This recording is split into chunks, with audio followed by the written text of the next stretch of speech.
Welcome to a very special series here on Headroom. Travel to the Holy Land of Jordan and to the capital city of Amman. A generous people steeped in shared displacement over generations, forming a lively culture of food, family, respect, and tradition. Journey with me across the world to Amman, Jordan. This is Headroom. Well, Yousef, I just want to say I've been very lucky to interview lots of incredible people and thoughtful people around the world over the last decade, and oftentimes I feel as if I press the record button at just the right time. But we've already been talking for about 10 or 15 minutes, and in the back of my mind I've been thinking, I wish I would have been recording, because I'm very much looking forward to what we now will talk about officially, because of just already the nature of the discussion I thought was very compelling. We're here to talk a little bit about Venture X and the origins of it, sort of what the objectives are.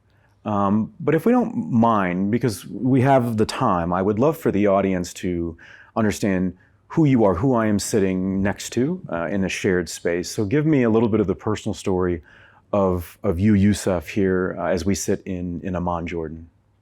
I mean, first, thanks for the opportunity. Drawing the canvas, basically, of my background, it's quite, I would say, at least diverse and compelling. So I was born in Beirut. I was born on the 1st of January.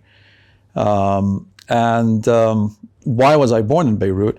The reason for that specifically was that 10 years before that date, 9 years and a half probably, in 1962 there was a coup in Yemen. My father was studying German. He was basically studying economics in Germany.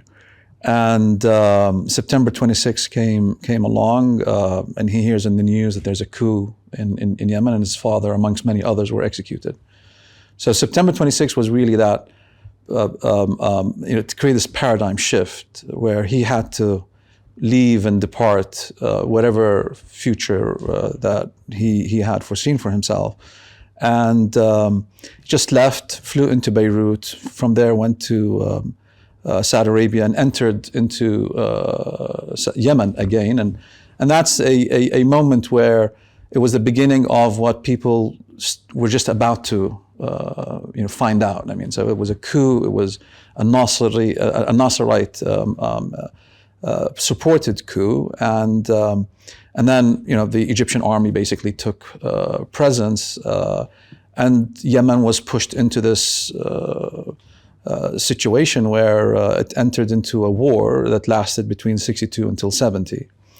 During that period, my father now basically leading forces against the Egyptians and witnessing a lot of challenges. In the first 3 years, the women of the family were also under house arrest. So it was like a race to try to bring out whoever was still in prison by the ability to have an exchange of prisoners, which was more or less delivered around 65.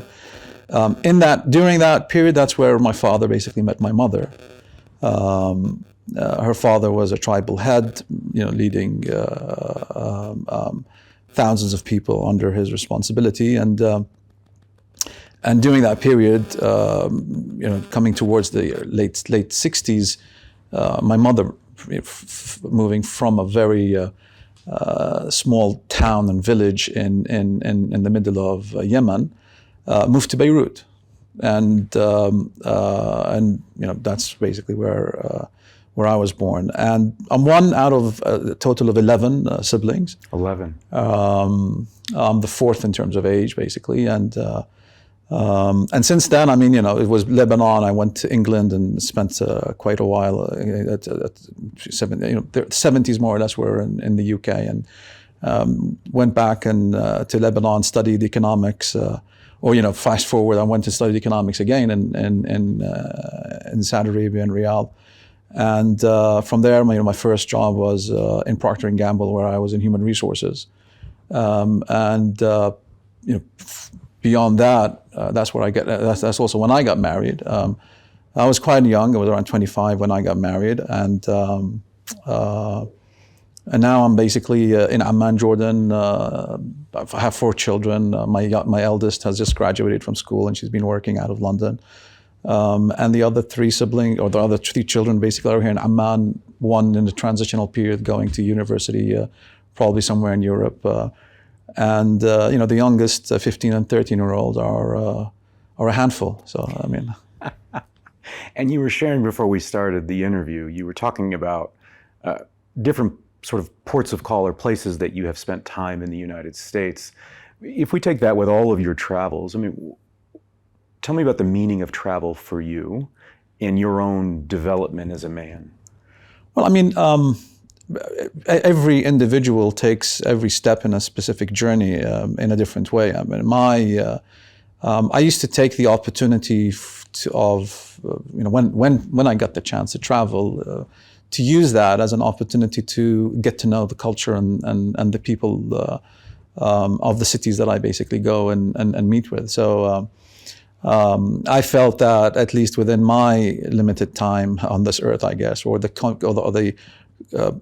contribution I could even give my children. I mean, looking at that they live in an extended family structure, so if they want to have fun, they can have that with their cousins and so forth. So whenever I got the chance to go to a specific city, I'd spend time in the libraries of the city itself, and visiting the museums of that specific city, understanding the history, the art, and just trying to go to the corners of that city that generally the tourists don't go to. So you get to feel and talk to individuals in a way that's totally different, and they share with you those experiences, and they really stick with you. Having or taking coffee, or spending time in a cafe in Paris, or going to. I mean, one has had that opportunity of going east and west, and as far as Shanghai and to the east, and as far as Los Angeles and San Francisco to the west. So, and in between, that message that you get from travel is, there's so many billions of people living on this earth, and you have to be conscious that you need to understand the struggle that they all go through. The daily challenges that they witness, and to be humbled by it. And travel basically makes me humble. So it makes me feel what others go through, their aspirations, their interests, and what they want to achieve for their personal interest, families, and so forth. And it's very interesting that when you go across this universal trail, I guess, as you see that there's so many things that unify human beings. You sit with somebody in Shanghai, and she or he has interest, aspirations, pains, issues that are just so similar to anyone sitting in Cairo or in Amman or in Beirut or in any other place for that matter. So it's humbling to see that they're all facing the same issues, that they all have similar aspirations, that they all want to be better individuals, whether for themselves or for their families and the people that they care for. So I guess travel for me is always an invitation to be humble and to engage with communities to better understand your own weaknesses and what you can do, hopefully, to deliver that change for people around you. Have you always had that sensitivity, like an emotional radar that you can pick up on the nuance? Because you speak to it as it being commonplace to you and your experience, but I would say that I wish there were more Yousefs. Well, I mean, it does have a. It's rooted to an extent, and I think I try my best to do that also with my own children, and I hope that they can pick that up, going down the road. But it was really rooted in the way that I was brought up. I mean, I was brought up in a way where there's this. It's as if you're told. I was being basically always set up for being universal in your outlook. You have to understand others.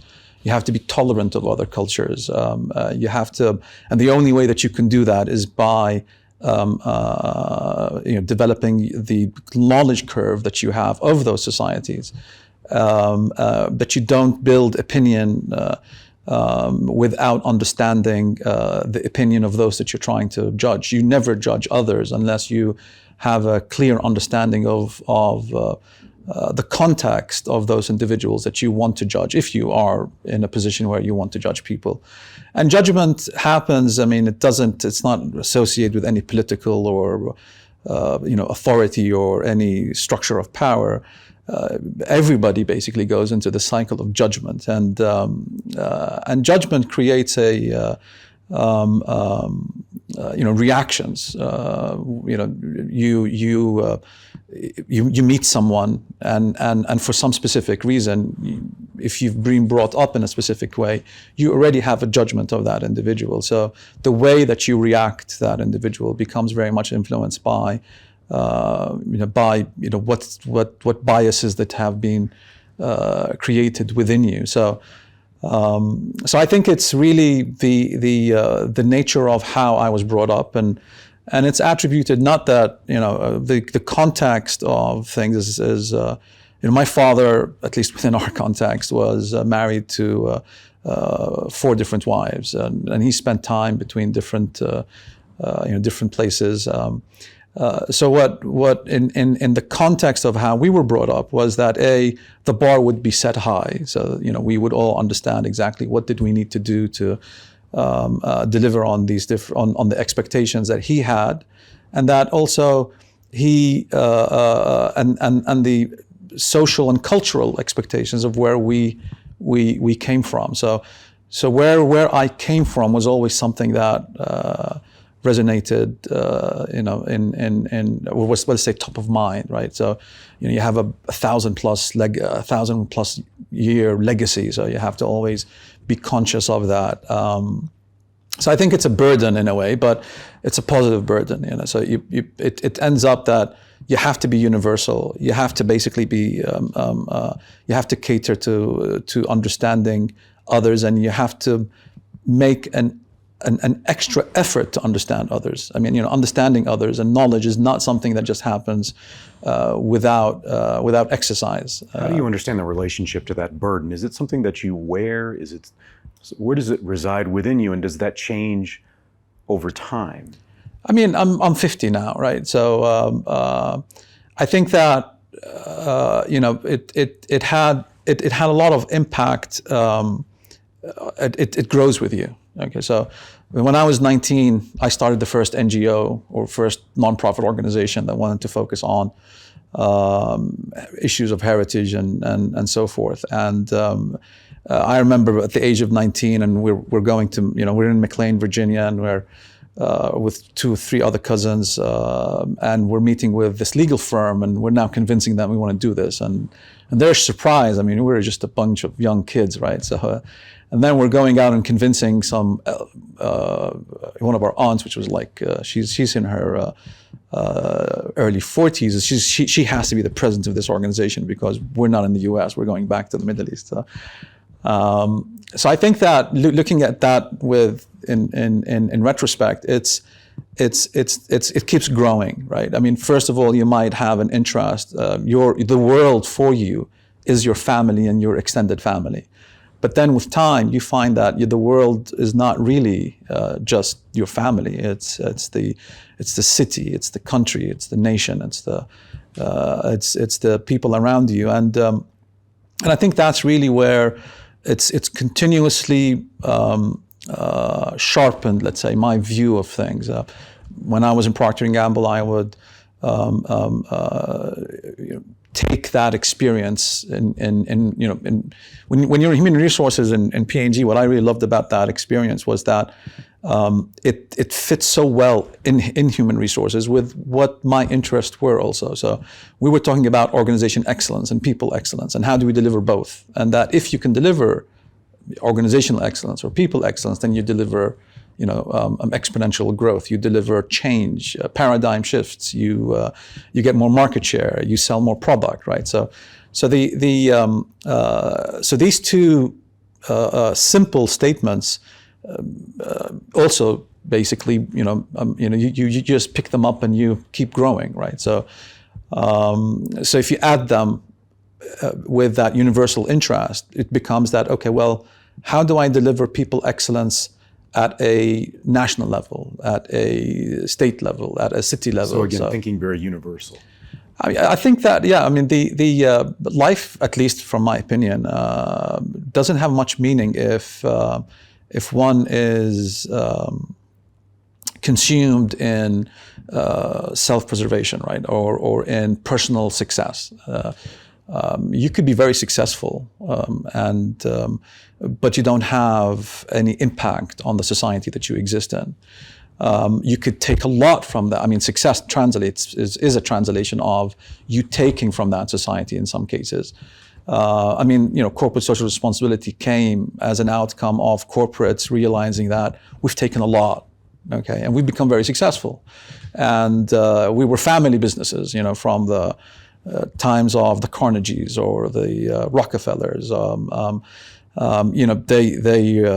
They took a lot, and now it's time for them to give back. So you find a lot of the endowments and a lot of the institutions that give back in the U.S. are really very much rooted in that philosophy. So I think that it would be much better for society if, from the get-go, your focus is not really to take from society, it's really to give back to society. So you want to design your career, your life, your livelihood. The definition of success is that success is not personal. Success is universal. So if you take that into consideration, then it does change how you decide on what job you take, what you work on and what you don't. So more or less, it's a very much an approach to life that has a lot of implications for the people around you. If you don't mind me asking, I think it's incredibly fascinating, the history and that you're a descendant of the Prophet Muhammad. Talk about, because I don't think the West would have an understanding, and so I'll represent broadly. I'll take some license here, with all due respect and deference to the audience and to you, in trying to understand and to encapsulate how that would impact a life trying to think universally, trying to think beyond one's sort of physical self in the way in which they engage, support, understand, reconcile what's going on around them, and live in the 21st century. Well, I mean, it's a big, responsibility that you could. I mean, it's a reality that you can't take away, right? I mean, it's just it's a fact. So how you live with that fact, you can have people that can just say, you know what, I don't want this to be the guiding torch for my life, and they take a different track or they take a different path. But overall, I think that it's the realization of what he represented. I mean, I was very much influenced by Thomas Carlyle. I mean, he basically wrote a book once called On Heroes and Hero Worship. And he selected these different heroes, the hero of the gods and hero of poets. And there was, in his opinion, the hero of all prophets. And Thomas Carlyle was a lecturer who was basically giving lectures in the UK, 19th century. And the way that he positioned that hero, first of all, that he selected Muhammad to be that hero, was because of the nature of the story and how it began, right? It was, and I was really touched by when he was describing, it was one man against all men. I mean, it was literally, and in a way, I mean, as a metaphor, it's like a startup moment. It's one individual coming in and sitting there and saying to everybody around him, listen, I mean, I think that this is the right thing that we all should do, right? We need to believe in in this context, the oneness of God, and but the message that he basically brought was new, disruptive, right? It was scary for the elite of that time. It meant that equality would be in place versus the structure that they had been very much used to and very comfortable with. It was interventionist. In many ways, he basically came in and said, well, you know what, there's this economic instability between the rich and the poor, and I have a suggestion in terms of how I want to address it. And it became very detailed. I think that what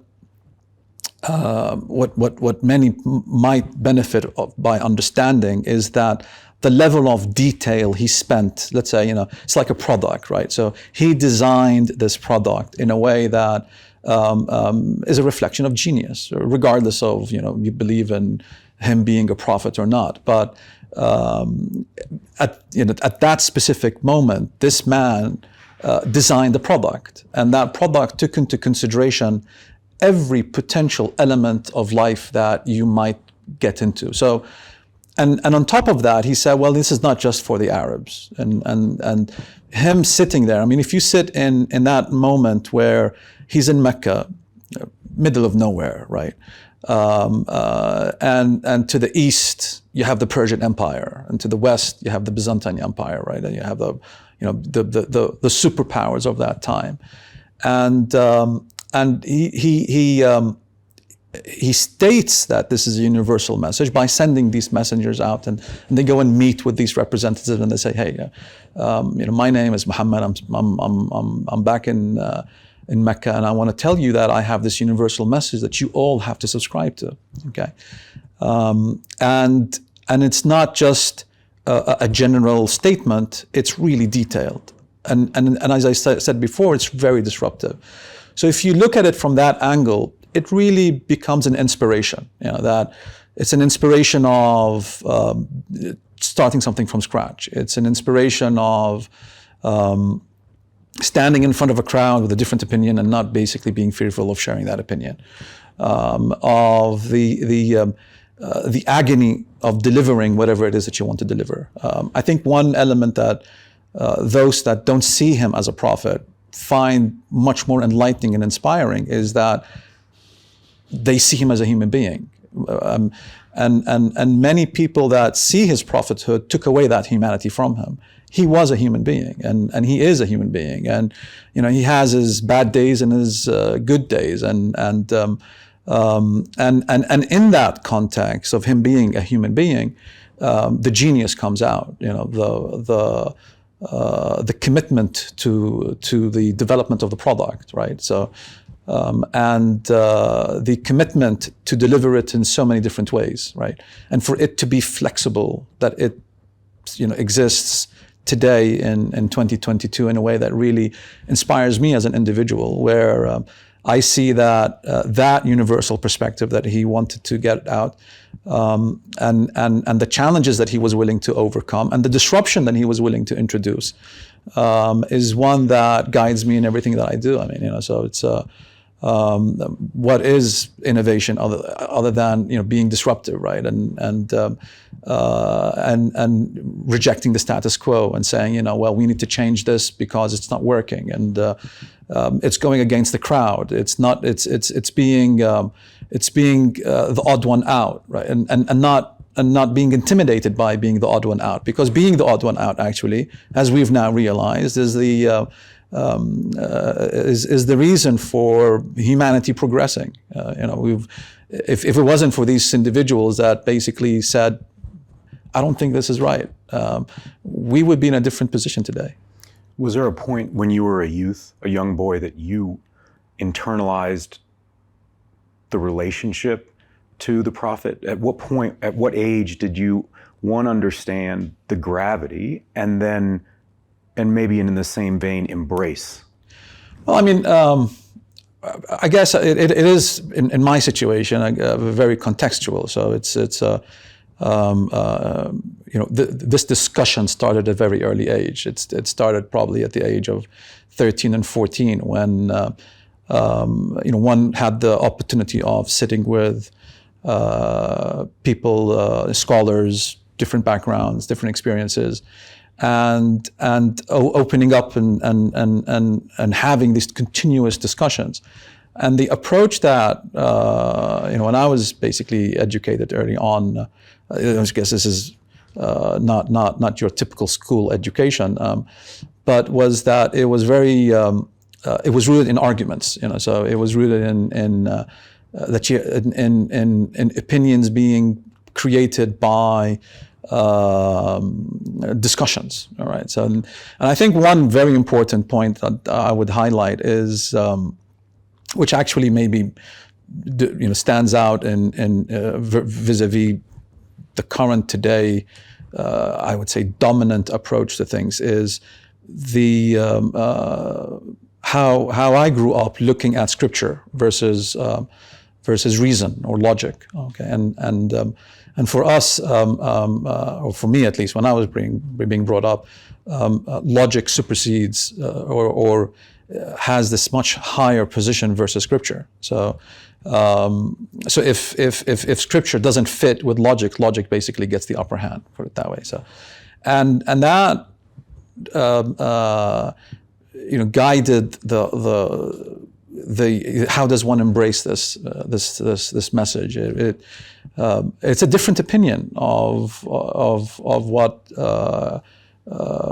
my relationship with Muhammad basically is and was, and so it's I think it's very much different than the hundreds of millions of Muslims today that might see it in a different way, which they see scripture having always an upper hand versus logic, so or reason, and I think that even applies to so many others. I mean, when you read The History of God by Karen Armstrong, you basically see that interesting parallel where if you bring together those that see reason is the upper hand that should guide us, I think the world will be in a much better place today. But since we basically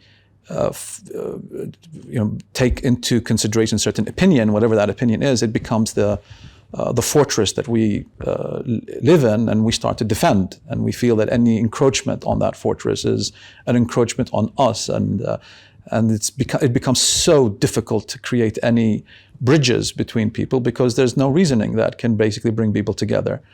So I think, that 15 up to the early my mid-20s is when really that the opportunity of reading, getting exposed to that line of thought was very much interesting, and it became second nature. I mean, this is how the discussion is between my elder brother and myself, or between my siblings, or between the community that surrounds me. It's always basically about how do we solve problems, because if you can always be content with the status quo again, and I would highlight another important piece of knowledge that I was exposed to, again a reflection of what he represented, is the issue of destiny, right? So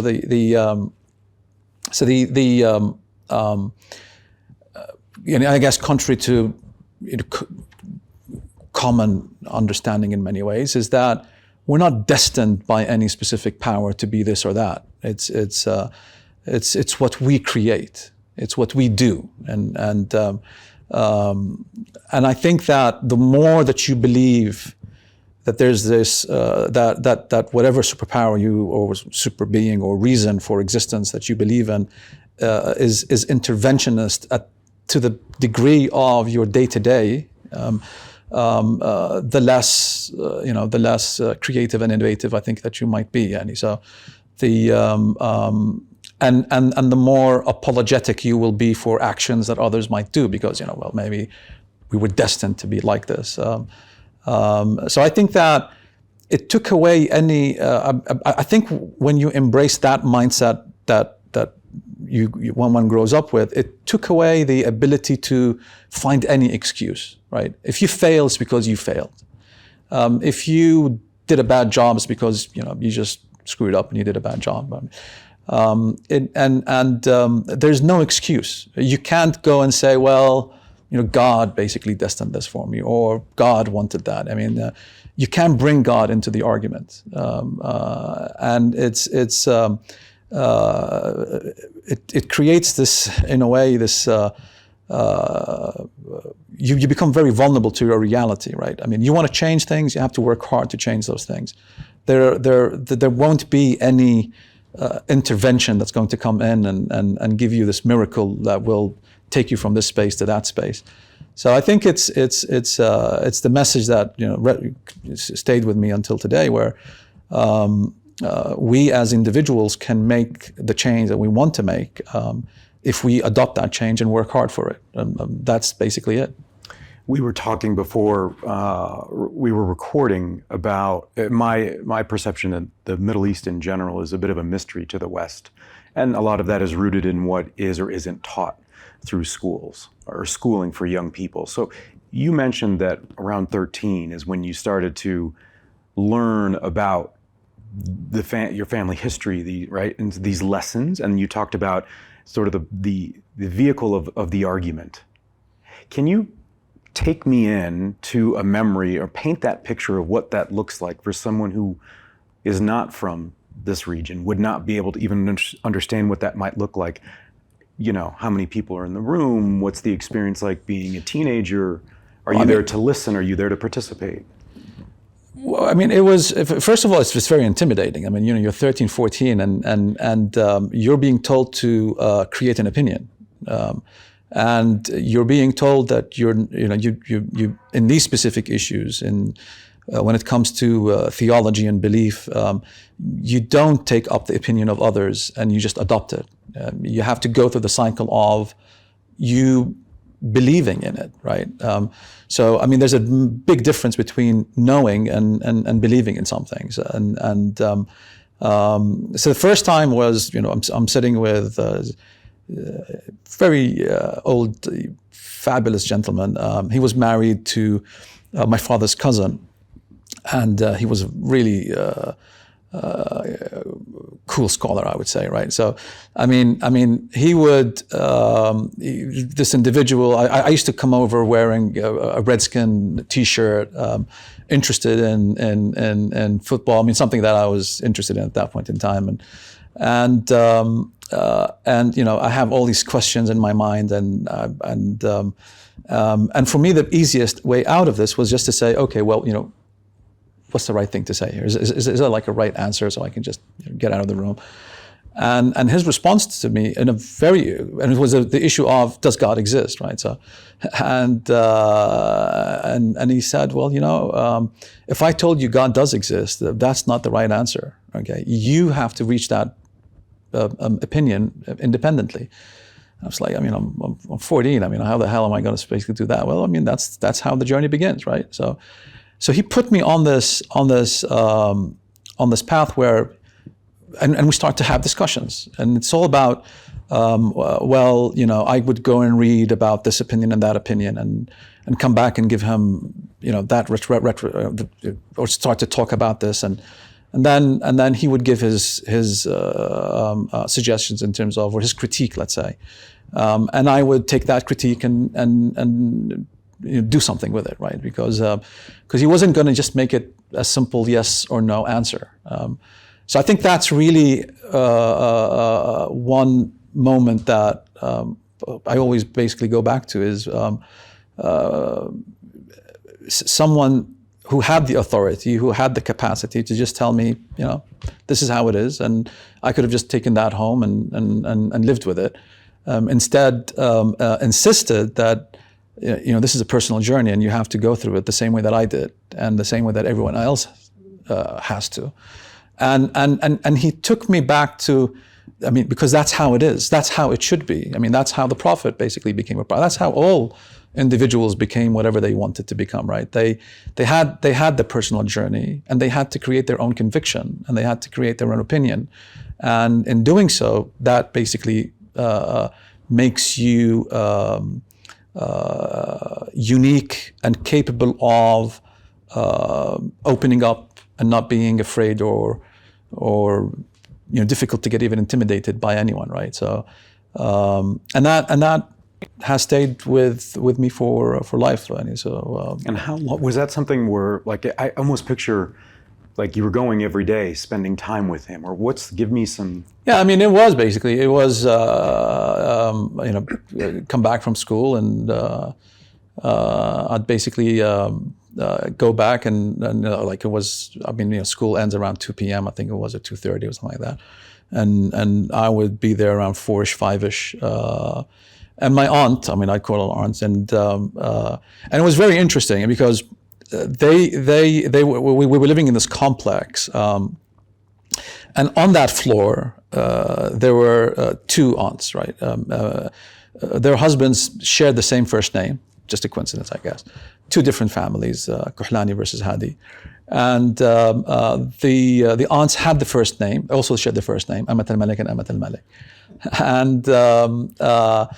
and they influenced me in a way which was really different. I mean, his wife she was so calm and caring, right? And she would always make me a pot of tea, and she would basically always joke with me is that, and she would keep like 3 different cups basically in front of the pot, and she would fill them, the 3 of them basically, right? So, and she would tell me, you can leave class or leave the session after you finish the pot of tea, but to help you, the first cup will be a little bit too hot for you to drink, so I'll put in the other 2 glasses, and you can they'll cool down so that you can drink them faster. So if you wanted to get out of this session faster, and my other aunt, I used to pop in and see her, and she was the first one that really influenced identity, right? I mean, she had a picture of her father in magnificent, dress, and in 1927 in Rome, in Italy, right? He had headed a delegation from Yemen to Rome, and then just took me on a visual journey that has never ended. I mean, right? I mean, I just loved photography and capturing photography and collecting photos. I have like maybe around 3,000 to 4,000 photos that I've collected across time, but it's that journey, it's that individual who in 1927 was in Rome. Clearly, Benito Mussolini wanted to impress, so they showed him everything. I mean, the delegation was made of so many people. The parade was so long that one would think that he's the head of state when he wasn't. And it just stayed with me. It's that humble aspect of wherever you are, it doesn't really matter. If you appreciate who you are, and you're committed to a specific vision that you want to deliver, that guides you on in a continuous manner, right? So it was really an interesting point to see their influence in identity, who I am, and what I want to achieve in life, and in reasoning, and how do I basically look at things, and how do I analyze them, and how do I engage with them. So that, I guess, was a very interesting part or chapter in my life, which was something I miss a lot, and I miss them all basically. I mean, they've passed, and if it wasn't for them, I think that one would be on a different trajectory. What, as you talk about them, it appears very much so that they live within you today. Oh, very much. I mean, they, you always people that basically influence you. It's very difficult for you to. They become part of your DNA. You remember the laugh. The smile, the smell of the tea, the way that they walk into the room, the tone of their voice. It's just to the extent of, my father passed away, and I remember, for example, what people that really influence you give you these beautiful moments that just stay with you, right? I mean, I always remember my father taking me to school in England, and so he's driving, and it's snow, it's cold, and he wants to smoke a cigarette. Very old traditional Yemeni music, cassette player being played, a guy called Al-Harathi, and he cracks the window a bit just to basically keep the smoke out. But that moment just stays with you, right? It's relaxed. It's the moment where you always want to be in, right? Shared space with your dad. Yeah, I mean, it's basically something that you find very different and unique about the people that you lived with. Understanding, I mean, you put that in contrast against the challenge that he went through. His father being executed, his all the people around him that he knew executed, and then the restart, right? And the reset. You go from that in 1970 to 1970. It's a total reset. He has to rebuild everything from scratch, right? He's never going back to Yemen. He's going to live in as a political asylum in the UK at that point in time, right? So and it's the focus and the emphasis on one thing that he and all those that were there at that time agreed on, which was the only thing that we can do right now is to educate, and that's really the message that stays with me and stays with everybody that I talk to, is that education, knowledge, personal development, with this universal outlook is the fundamental gift that you can give your children and the people around you and the society that you want to influence. Educate them. Headroom is produced by Old Soul, a one-stop marketing agency that understands the power of brand and nuance. Reach out to my guy Matt at Old Soul and supercharge your brand and content strategy. That's Old Soul. Shoot Matt a note at aoldsoul.com. That's AOLDSOUL.com. And now, back to our guest. And we fast forward, and rumor has it, Yousef, that you were very passionate about Venture X, and that you really pushed hard to basically realize this sort of next step in supporting projects of interest.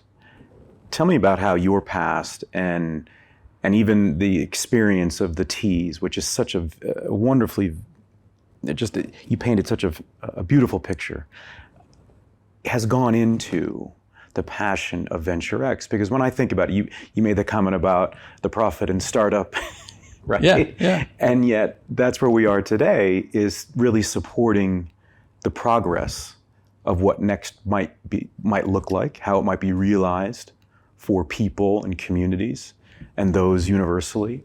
Talk a little bit about why Venture X, given your background and the way in which you see the world.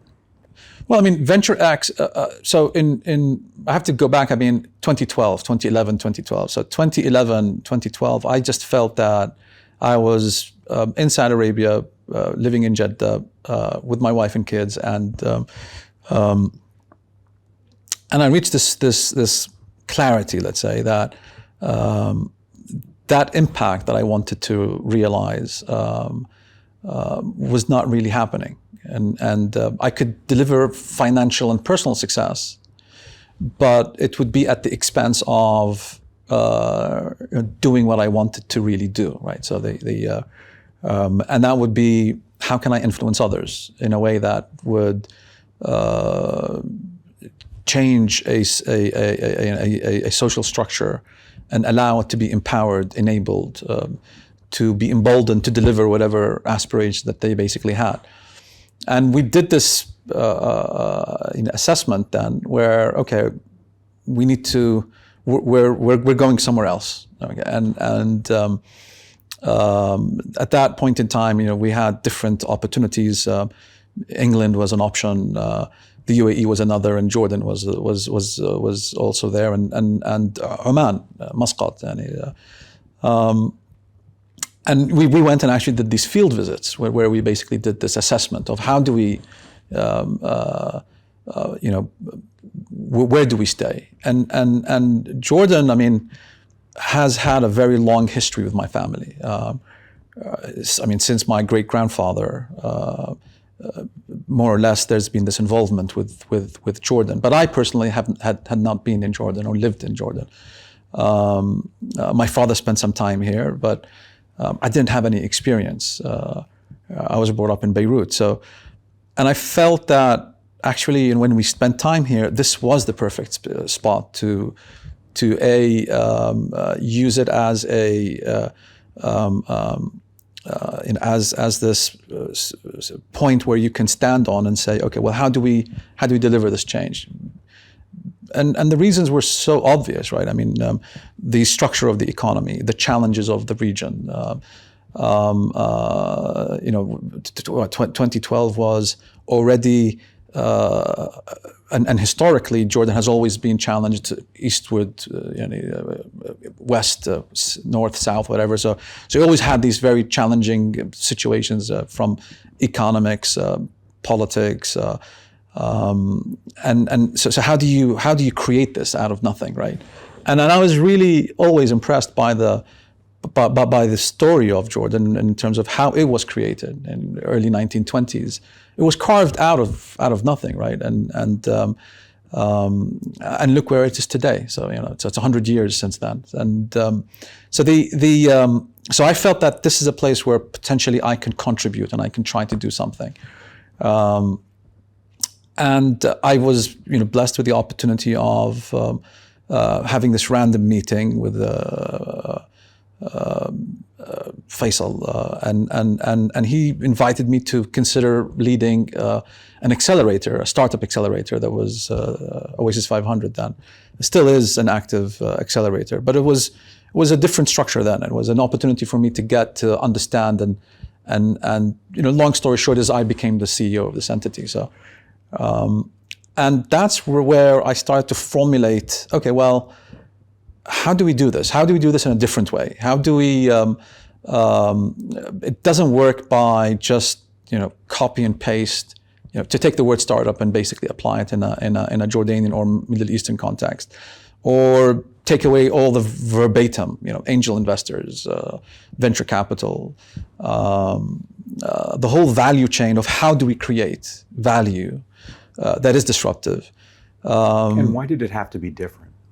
Well, because our context is very different. I mean, it takes us back to the point where the understanding of the Middle East, just to put a general baseline that people should basically should take into consideration when you're looking at the Middle East is the Middle East gives the impression that it's for some that maybe people speak multiple languages. Well, they don't. So the Middle East is not the right representation of the Arab world. So if you take North Africa from Morocco to the borders of Iran, Iraq basically, and you go from Syria down to Yemen, they all speak one language, right? So you have 400 million individuals that have one unifying language. Dialects, of course, might be different, just like they are in any, from state to state in the US probably, but not to the extent where they don't understand each other. They all do. The other very important revealing challenge, I guess, is the age issue, right? So this is a very young population. 75% are younger than the age of 35. In some countries, 60 would be under the age of 15. Okay, so 50% in many countries across the board would be under the age of 15. So you have a very young population. What does that mean? It means that the velocity of change that you can witness in a specific country is something that you can't witness anywhere else. Every 5 years, you can have a totally new society.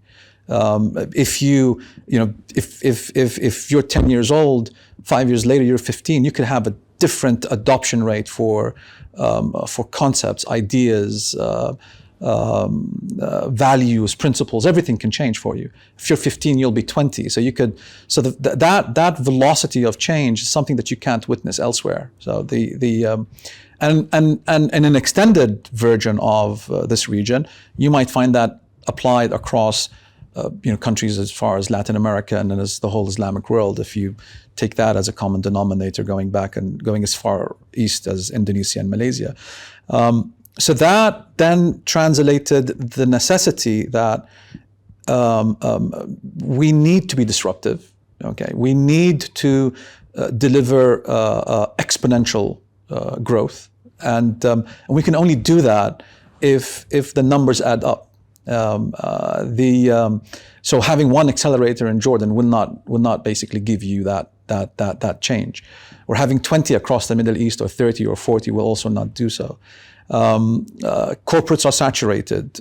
Government agencies are saturated with the employment of the masses that they basically employ.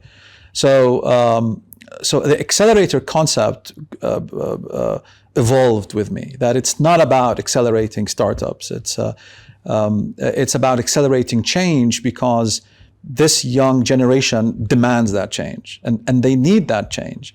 And acceleration, again, for me, became a tool to level the playing field. Right? So if you looked at the last 50 or 100 years, like any other society, the economics play in favor of those that were landlords, and then they became business people using their assets as collateral to progress themselves. And that, you could see that even in the US and Europe and any other place, frankly. The ownership of land was the basis for progression. Capitalism, was very much rooted in that. And struggles were always about how do we level the playing field, right? Marxism only happened because the issues of capitalism were a growing philosophical issue that we're not basically delivering equality for the masses. So acceleration and startups and creating new ideas and supporting new ideas levels the playing field, because the first couple of things that we witness in a new concept or a new idea or a new startup is that a startup is only successful if you deliver exponential growth. So therefore, you deliver exponential growth in income, and the average income within that structure is much higher than the average income outside of that, let's say, economic unit. The second thing is wealth. The founders own a piece of that startup, right? So if that startup does deliver exponential growth, then the individuals themselves grow in wealth because their equity values and appreciates on a continuous basis. The third thing is that if you are successful, you disrupt on a much larger audience in the Middle East, right? And in the Middle East, if you look at agri-food tech, we all started with talking about Hasad, and why was Hasad? Because the bulk of the world works in farming. Regardless of the numbers, but one could say that the majority of people that work today are farmers, or involved in farming, or involved in the cycle of food production, or are heavily impacted by getting this to the shelf or whatever. So the whole cycle, the whole value chain is basically something that you can benefit from. Unfortunately, and when you look at the economics of the farmer in the Middle East, then that farmer is the last in the value chain when it comes to benefiting from the dollar that was created because of him. Right? So acceleration and startups disrupt that and reward him more, or reward her more, for that matter, right? So you find that acceleration, innovation, disruption in general, in the innovative aspect of it, levels that playing field where the founders are getting better, their income is getting better, they're becoming more wealthier, and even across the value chain, everybody's benefiting, because you only disrupt if you find people solving a problem for the farmer. So the farmer now can sell directly into export, let's say, or so change is inclusive. change is very inclusive. And for me, that was it fit with the narrative that I always was interested in, is you can deliver personal success, but it could be very exclusive. And you want to be inclusive. You want to have this universal impact. So how can you do that? You do it by pushing this narrative forward, by localizing it to fit our unique situation. So maybe we don't need to use the word entrepreneur if it's going to be alien to the people that you're talking to. Maybe the word startup. I mean, if you look at it, when you give a startup $30,000 in a Middle Eastern context, if you gave an SME $30,000, I mean, you could see that SME flourish and grow exponentially in the same way that you might have seen a startup do that, right? And it took us away from traditional thinking. So it meant that we wanted to accelerate the whole at a national level.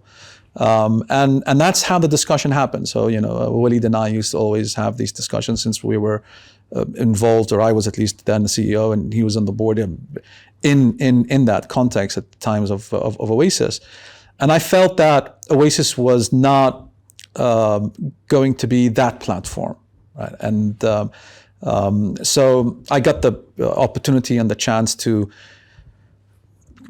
play with these ideas. I mean, I was asked to lead something called the Innovation Solution Board, which was an opportunity for me to depart from Oasis and spend like a sabbatical of a year, where I was doing nothing but really dedicated myself to how is this going to work, right? And what does it mean that we want to accelerate? I mean, one can just say, and you can write it up and talk about it, but how do you really deliver it? And it wasn't really rocket science. I mean, you went and looked at the global innovation indexes and you went and saw what other countries were basically doing.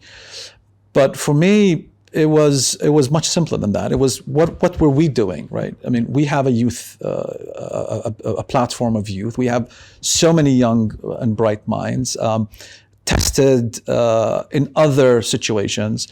If you go anywhere in the Gulf, for example, predominantly, I mean, and you walk into the IT organization of this telecom or that telecom, this bank or this or that bank, you might find that there's a lot of Jordanians sitting there, right? And so engineers, people who build structures.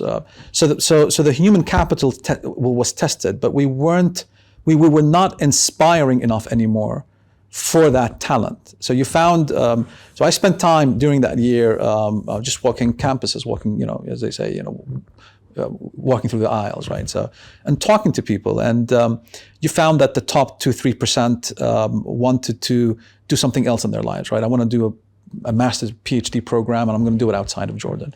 And then the top 15% following that were saying, you know what, I'm going to basically go and get a job outside of the country. And then the 15% after that were basically more or less very much interested in freelancing, because freelancing can give them much more income than if they were doing a job. And then the end of the bell curve, the expectations of them from the sector were so high that they just didn't make sense. I mean, my first job, as I said, was human resources in P&G. You don't deliver people excellence by taking someone out of uni and telling him or telling her, you have to code and this is what you need to do and you need to deliver this and that. And they just came out of, they're wet behind their ears. I mean, they need guidance, right? They need career progression. They need incubation. They need someone to believe in them, to become that, what I started to term as the first believer. So I took this metaphor from the Prophet, basically, is the importance of being that first believer. You have to believe in these individuals, right? And even in the context of angel investing, I mean, it's how things start and begin, right? I don't think that many might appreciate the reality that this whole thing that began 1,400 plus years was bankrolled by the first angel investor, and she was Khadija, right? And she was the love of his life. I mean, but she believed in that individual to the extent that she was financially committed, and and if it wasn't for that financial capacity, this would have basically totally, found a very short end to the whole story. So I think that element of being sensitive to what this group of minds need is that they need individuals to believe in them, to level that playing field, to give them the opportunity to improve their income levels in a way that is dramatically better than if they had a job, and even if they were freelancers. So now you're starting to go more and more towards the retention of that talent and the retention of those ideas within your own society, right? So if I'm a PhD program, or I'm interested in doing a PhD, I would, I'll basically go out and innovate, create that intellectual property.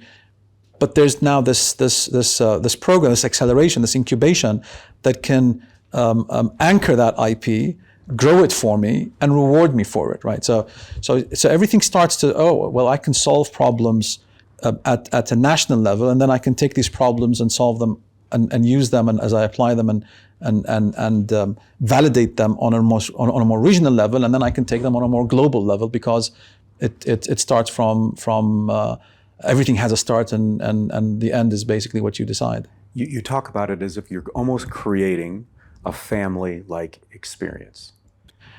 Yes, it is. I mean, at the end, when Venture X, moving from that 1 year, we started to see that the tool that would realize this would be a new venture, and we didn't really have a name for it, so we just thought, okay, well, X, so Venture X, right? So I guess some might say there was a lot of whiteboarding going on. Yeah. I mean, and it was really just making it really simple. It's okay. What are we going to do? We're going to basically create a platform which can cater to the aspirations of the audience that we wanted to work with, and be that network. Be that safety net. Be a family in a way, right? And talk to them. And the program really started to become more of just talking to each other. Right? It wasn't like initially when people think about acceleration and startups, it's like these building blocks. You have to do this, and you have to do that, and you do that. It's like plug and play. Yeah, and my approach was that, and the thinking there was that no, it's about having a discussion. It's about and that discussion should potentially give way to creating a strategy, and I started to talk more about we have to be again very humbled by the word strategy. Strategy is a big word, right? I got the chance to hear A.G. Lafley, who used to be CEO of Procter & Gamble, and for it was 9-10 hours talking about strategy, and it just gives you the context that this is a big word, and you just don't throw it into a discussion. This is my strategy. So the discussion was all about how do you really create something that's very unique and different for you, and that becomes your strategy, and it differentiates you. It makes you stand out. It gives you an edge. It gives you more market share. It gives you a share of voice. It allows you to be more instrumental in creating a need for those that you're trying to solve a problem for. So they need you. They want to use this product or this solution that you basically have, or if it's not a solution, if it's not even technical, because we then had this debate where, but is it just technical? And we decided that the second accelerator we were going to build, the first one was in agri-food tech, Hassad, and the second one was in the creative industries. All right, so how can I convince this young lady and her passion is for dancing, on becoming part of a dance company, right? And that's not technology, but it's something that you want people to succeed in. It's not everybody has to be successful in tech. It's I want to be successful in theater, in film, so we created ibda', which was the Arabic word for creativity and innovation. And it became our response to advocating that the accelerating economic growth is not going to be done by one specific sector. It has to be all sectors, and they all have to be on board, and you have to address their different and diverse requirements. And so you step back again and you find, okay, well, what's the bigger vision? Let's ask ourselves again, what's the bigger vision? So the bigger vision was we wanted to accelerate, and we wanted to do that at a national level.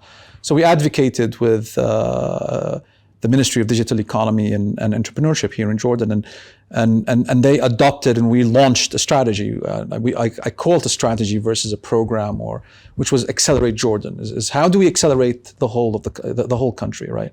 How do we deliver faster, stronger results? Because we have this youth bulge that is going to be very demanding. And we can't wait 5, 10, 20 years until things get fixed. So you have to do it at a much, much faster rate than anything else. So that matches the young population. It has to basically meet their expectations and their aspirations, and it has to be designed around them, not around yourself. Okay. Some, for example, have advocated, and then I guess that's my personal opinion, but is that we should.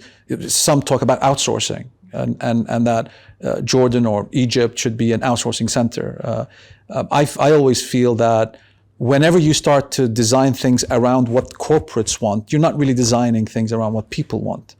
And if you design around what people want, people will surprise you. They'll surprise you that they have much higher expectations. They want a much better life than what you wanted to offer them. And keeping them at a specific cap is you're capping dreams, and you're capping potential, and it doesn't work. And I think that the more that you give people voice and the opportunity to own their destiny, right? They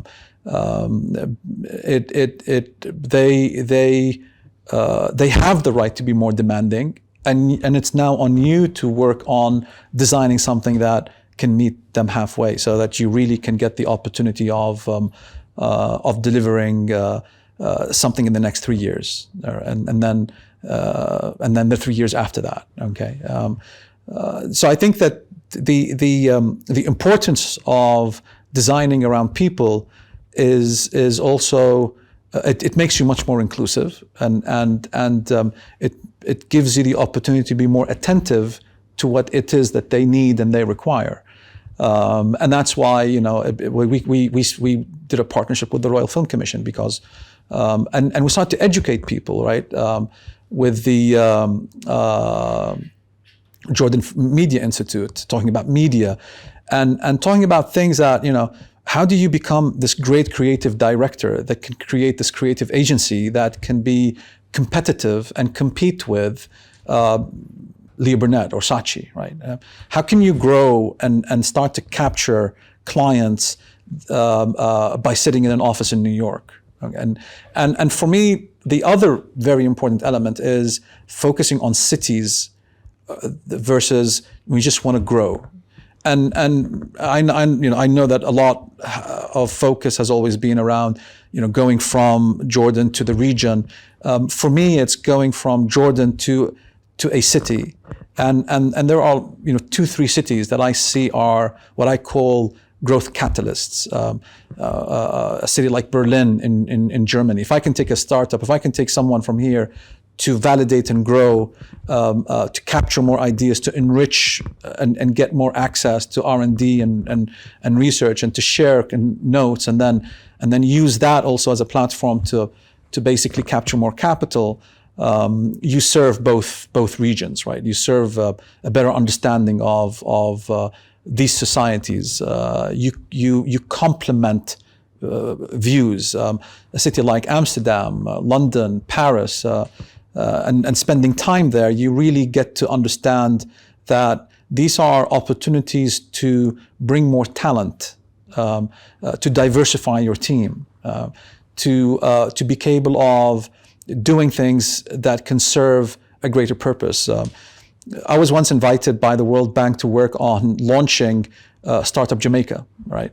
Out of the blue, right? I mean, so, and what I noticed there is a great opportunity, an opportunity for Jordan to work on launching a startup program, the first startup program of its kind in Jamaica, because Jamaica for me represented that opportunity of diversification. You had people who spoke English, and you did that quite well, but just around the corner you basically had people who spoke French and Spanish, and you add Arabic to that, and you have the whole universe at your feet, more or less, right? These are the languages of the world today, more or less. I mean, if you don't add Chinese, but so it's always about growth and how do you grow, and again, if you design things around people, you really will always be surprised by what they want to achieve. So I want to talk about your relationship with saying yes and or saying no in the context that when you were 14, you learned an early lesson through your 3 cups of tea that it wasn't about just getting the answer that you thought you needed to put forth, but it was about your journey, which of course, or it seems too easy to show the parallel to an incubator, to a youth that has an idea. So how has your role in understanding the power of self-discovery impacted your ability to support those that are a part of Venture X? Well, I mean, one thing that I found challenging is that it's very alien to people. The bulk of those that I more or less have interfaced with is that they, I've had the chance to work with more than 180 startups, and speaking to founders, and when I say worked with them, is you've worked closely, but in terms of exposure, you talk to a startup. I remember this tour I did, and a startup in Shanghai, thinking in the same framework and mindset in a startup that was in Berlin. We were there in Helsinki for Slush, and there's this one common denominator amongst many of them is that they want hand-holding. I mean, they want to be told what to do. And that's sometimes their expectation of a accelerator or of a program once they join it, is that they come into it with the assumption that you know more than them, right? And therefore you need to tell me what I need to do. And I remember a discussion I had at the Innovation Solution Board, because there was a board, and people were saying, well, now we have to guide people. And my response to that was that if I'm guiding them, then I'm not getting the best of the crop. I mean, they're supposed to be. You're capping their participation. Yeah, and exactly. And I need to be with people that are smarter than me, that are intelligent, that can design something that I don't even understand what the hell it is, and to be capable of making this an invitation to unleash that even further, right? So it's and that's alien to many individuals. So the first thing is, the first cohorts we had were just like all the other cohorts we used to work with, which were ex-employees. So first and foremost is that journey of self-exploration, in my opinion, of course, and this is just my opinion, has been handicapped by so many things, right? So, and then they move away from the company that they worked with a set of beliefs, a set of convictions, an approach to things that they want to go and apply, and they want you to assist them in that application. So it's not the innovation that you want to see and witness, and they're very much leaning on give me cash or give me guidance, right? give me some capital. They're focused on the ending, not the journey. Not the journey at all. I mean, so we took away some things, right? So one, these accelerator programs are call them sweat equity programs in a way, right? So we don't give capital. Do you want to have this discussion, right? Well, then this discussion is going to translate itself into equity in your company, in your startup. If you appreciate that, then great. If not, then we don't need to have this discussion to begin with. But still, with that, it was alien to them. It was they still wanted someone to tell them, do I go right or do I go left? Should I do this or should I do that? And that made us do this pause. And I mean, we're talking as if there wasn't a crisis called COVID-19, right? A pandemic that basically took us into a freeze point in 2020 and 2021. But even during that, in the discussions going online and living in that situation and accommodating that drastic, stressful moment in our lives, was that we need to work with people that are more open to creating something that's totally new. Okay, and they. They're at their starting point. So yeah, let's go back a little bit earlier, and I did this research, it's not like focus groups and quantitative and qualitative. It's like dipstick research, right? So where at least I looked at that 180, 200 startups, and I saw that 99% of all of these individuals are ex-employees. Their first startup is, and that's their first startup, right? So why don't we step back and go and encourage the creation of the first startup to be back on campus, right? And that's where your first startup should come from. And we went back to campuses and started to talk to students and freshmen, sophomore, juniors, seniors. Why aren't you starting a company? And I mean, that you're going to basically end up 4 years down the road. You're going to graduate. That the average income you're going to get at the current offerings that companies will give you is not something that meets your expectations. Why aren't you basically launching a company, right here and now? And you have this beautiful environment. I mean, it's a small village. It's 35,000 students in the Jordanian university. It's subject matter experts at arm's length. You can go into this college or that college. You can meet people. You can test ideas. And the beautiful thing about that is, about this segment of youth, it is the segment that you want to serve to begin with, right? It is the segment that you want to design around. And they are arrogant, which is good. I mean, they are anti-status quo, which is exactly what you want, right? They're not happy with their current situation, which is the best position that you want to be with and talking to. So they don't have respect for you. A willingness to go into the fray. Exactly. I mean, and when you come into that discussion, right, the discussion becomes much more genuine. All right. So you want me to respect you? What are you going to add to this discussion? So then it really becomes much more fun, and then it becomes a much richer cycle of development, and then it becomes a much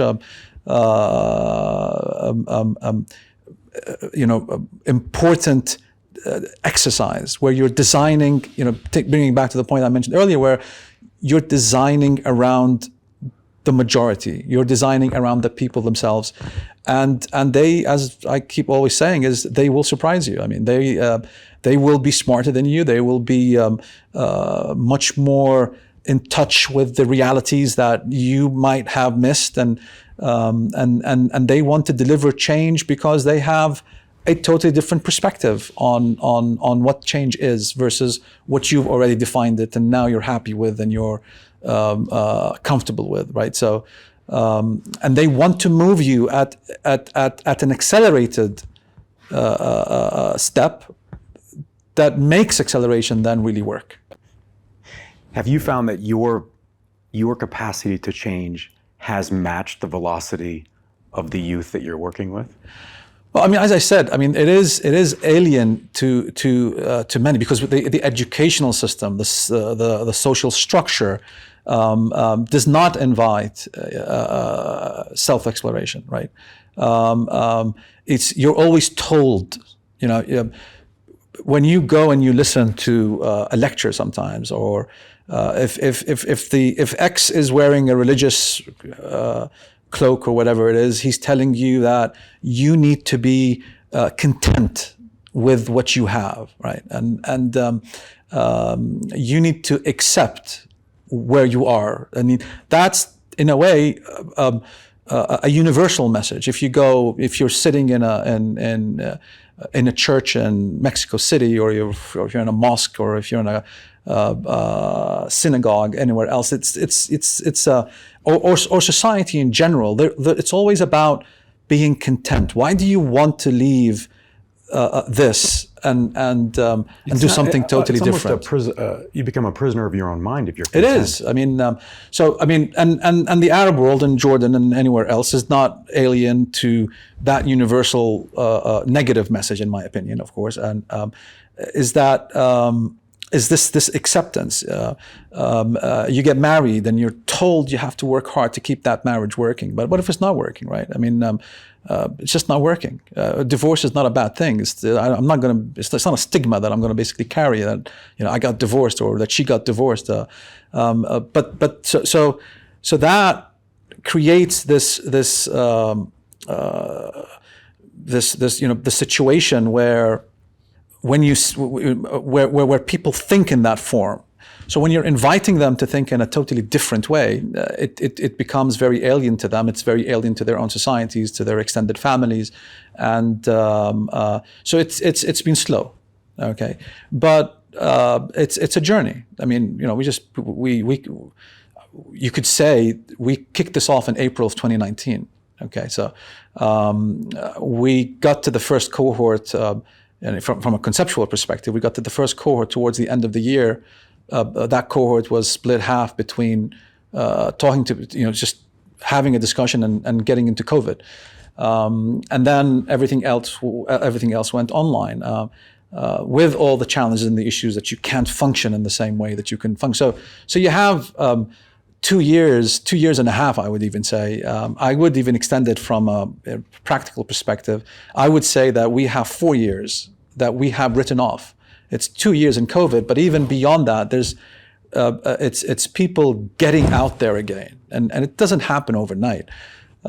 People still are scared, and we just went from that to a conflict that's right next door in a way, and we have been living in a conflict, and things just get worse and worse. And if you're in Lebanon, you're struggling that you don't have electricity or even a functioning government. Prices are going up.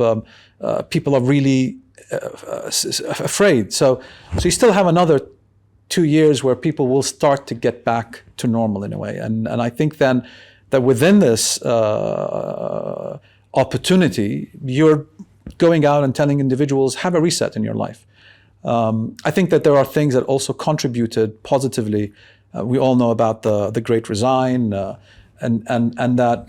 You know what I've heard recently? I wonder what your take is on this. I heard this in New York just recently, the largest collection of CEOs around the world. They talked about the Great Reset. I mean, it's a reality where during that last 2 years, people saw themselves in the mirror, right? And everybody started to look at life in a different way. And in that context, work was not the fundamental purpose. Financial success was not the end in mind. The power differential shifted. Yeah, the value. I want to basically have a legacy. I want to influence the society. We started to hear more about. I mean, we used to hear it before, but now even in a much more louder setting where impact investing. We want to be impactful in our approach to life. We want to be in impactful jobs. My son comes to me and says, "I'm going to go down and buy used clothes. I mean, okay, why are you doing that? Because I don't want to basically be part of this negative cycle where I'm negatively impacting the environment that surrounds me. You see people much more relaxed, and in that they reflect more, and they want to take control. They want to take more control of their own lives. Authorship. Yeah, they want to be the writers of their own chapter. So if Yousef, if you and I are sitting down, and let's say 4 to 6 years from now, how will you be evaluating? And success can be a very loose term. How will we talk about success of Venture X, given all the sort of starts and stops and the reset? How do you envision that discussion going? Well, I mean, there are 3 basic points that I mentioned earlier on. I mean, A, did we deliver a portfolio of companies from a number perspective? So 5 years down the road, do we have 600, 800, 1,000 companies that we've created that have become, one of 2 things. But in general, that they have delivered above average income for the people that founded them. That they've delivered wealth for those that founded these entities and these companies. And I don't make a distinction between a lifestyle business and a startup. I mean, at the end, it's doing something that you want, and it's us basically participating in that journey. And it's, did you contribute to the disruption that leveled the playing field? And how do you measure leveling the playing field? Is if you took a sample from the circle of influence that this specific startup or idea wanted to influence, did it make a change in their average income and in their wealth that they wanted to deliver for them? So if this startup worked with that farmer 5 years from now, 6 years from now, 10 years from now, did the farmer become richer? Did the farmer basically become more affluent? Was he capable of serving his children in a much better way? Did you give that individual a sense of being? And while you, the startup, gained and grew and developed further and further. So I think that these are the key fundamental variables that will measure success for Venture X in all the programs that we're launching, and the capital that we want to deploy, and the investments that we want to manage. And I think that's really the philosophy that's guiding us and how we want to measure it. Let's close with this, Yousef. When I think back, again, I'm going to leave this interview and I'm going to be thinking about those 3 cups of tea. Is it fair to say that as you progressed in those conversations that bordered on arguments for you to learn, that you were okay with the heat of the tea, meaning that you would be there for longer periods of time because of what it meant to the development of you as a young man, that you enjoyed? You went there thinking, how can I get out of this, to how can I stay longer? I think you really summed it up. You get this, if you don't enjoy what you do, and if you don't build up a passion for it with time, then it's not what you're supposed to be doing. I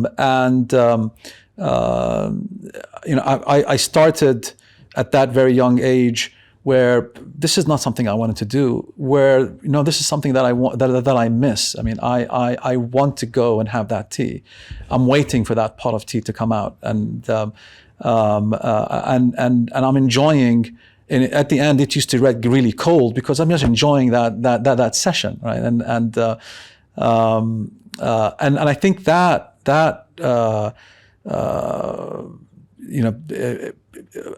differentiating point, which is how much do you really want this, is something that I've seen that the more you see it in a founder or in any other individual, that's when you see results. Okay, it's really, they really want this. But if it's okay, yeah, I like this. It's a nice to have.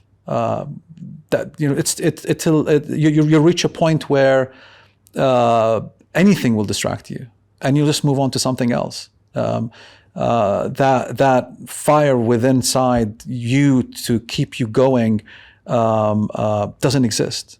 And if it doesn't, you're not going to basically deliver any change, whether for yourself, the way I describe change. I mean, as I said, you can be financially successful, but empty from inside. You could, deliver a lot, but you don't have a message. You don't have a narrative that you can be very proud of when you talk to your children about it, and they can be proud of you because, well, you know what?